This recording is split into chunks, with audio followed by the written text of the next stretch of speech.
Hey guys, and welcome to a new speed painting video. This is Mimic. Sorry it took so long. I'm still trying to get used to recording it again.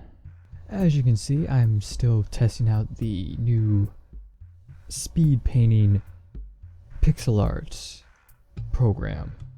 As you can see, I'm testing out a limited color palette in which I use roughly about 4 colors to do the entire picture.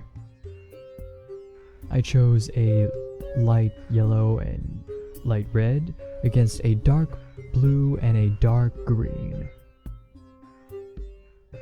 I think it was green. I think it was actually more of a darker cyan, though I can't be entirely sure. Anyway, right now you can see me currently trying to draw more of the lighting and shading instead of the actual colors of the areas. Yeah, this was more of a test of lighting and color theory. And so far, I think I did pretty well on the first try. I haven't used any reference for this, except for the sunset, the sunrise. Is it sunrise, sunset? I'm not sure, but essentially I took some inspirations from a few Japanese paintings, and well, the building is probably very similar to a Japanese painting as well. Japanese building, actually. So I've been trying to different things to make the inside of the shadow more interesting. Try to add various different things. But I've thought that, okay, maybe adding so much color inside of it would make it look too noisy, too distracting from the actual image. So I kept the inside of the shadow as dark as I can, which seemed to work at first. Then I realized maybe if I add a little bit of accent of the colors, maybe that'll work. So I decided to try adding little rows of light to see how that would work out. And I think right here I've tried to add some extra lighting on the sides. I don't know why though. So when I was making this picture, I wasn't really thinking of anything. I was just drawing whatever that came into mind.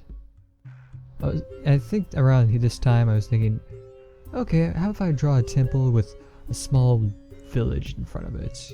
That'll be kind of cool. So that's what I tried to do.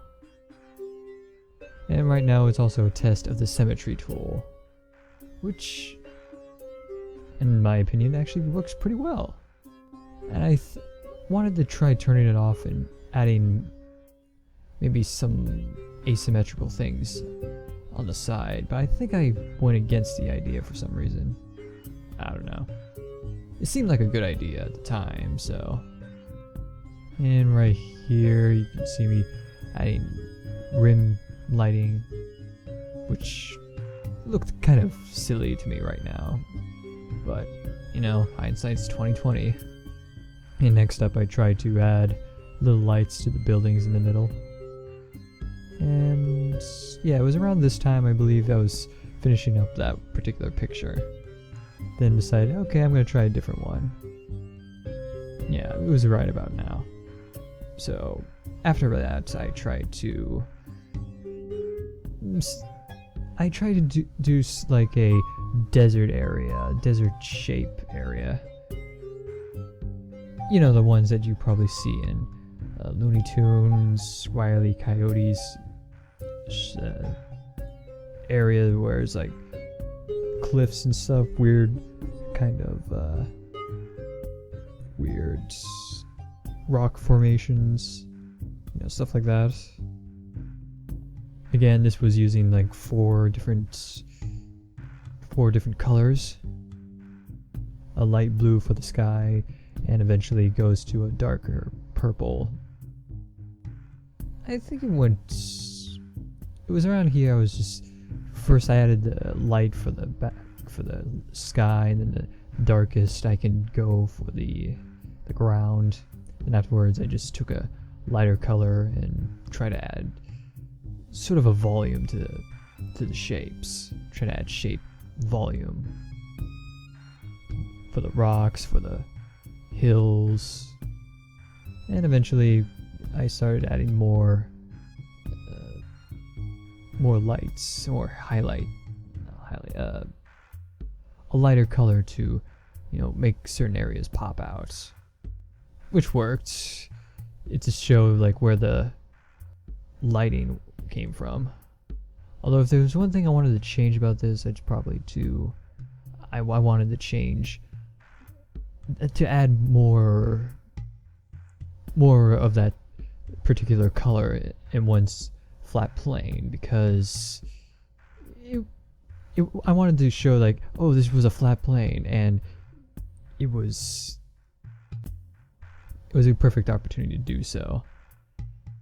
I'm not sure why I didn't, but I guess for whatever reason I just didn't do it.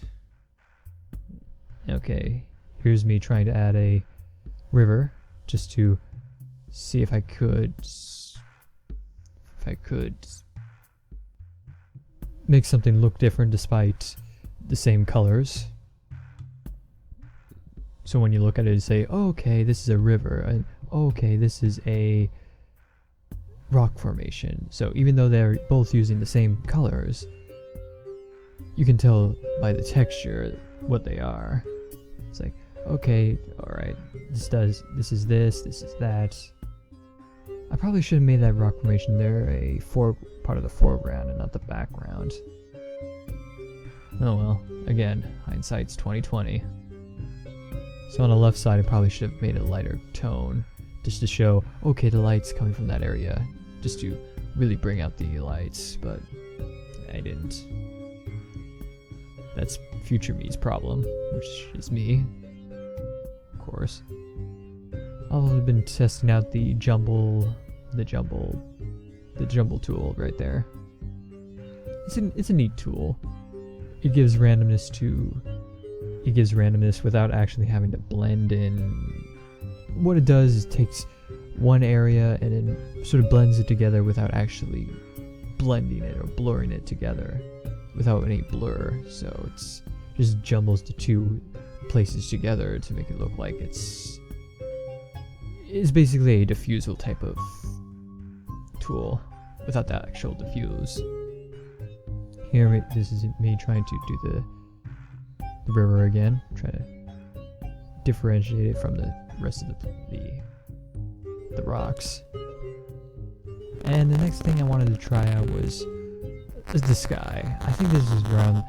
The sky was actually this is the fifth different. Added a fifth color. I don't know why I wanted to do that, so I just added the fifth color. Try to give it a sort of a sky, sort of cloudy area. Anyway, that's it for now. Tune in next time, and we'll see more in the future. This is Mimic signing off.